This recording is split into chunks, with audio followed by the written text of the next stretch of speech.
The great Calcutta killings day পশ্চিমবঙ্গের ইতিহাসে অত্যন্ত ভয়াবহ ঘটনা বললেন বিজেপির রাজ্য সভাপতি সাংসদ শ্রমিক ভট্টাচার্য। বাংলার মানুষকে ইতিহাস জানতে দেওয়া হয়নি বলে অভিযোগ করেন তিনি। 16ই আগস্ট এটা অত্যন্ত আমাদের জন্য একটা ভয়ের দিন, দুর্ভাগ্যপূর্ণ একটা ঘটনা। 16ই আগস্টে পরিকল্পিতভাবে সুরাপতির নেতৃত্বে হিন্দুরা আক্রান্ত হয়েছে। সেদিন গোপাল মুখার্জি যদি না থাকতেন হয়তো পরিস্থিতি আরো বেসামাল হয়ে যেত।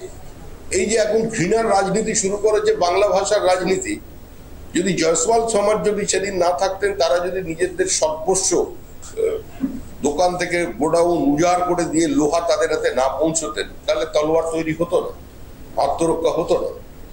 তো সেই ব্যবস্থা করা হয়েছিল। এই প্রজন্মকে সেটা ভুলিয়ে দেবার চেষ্টা করেছে। অতীতে কংগ্রেস করেছে, তারপর বামপন্থীরা করেছে এবং বর্তমানে তৃণমূল কংগ্রেস করছে। তো স্বাভাবিকভাবেই এরা তিনজনে একই সঙ্গে এখানে লড়াই করে দিল্লিতে হাতে হাত ধরে পার্লামেন্টকে অচল করছে।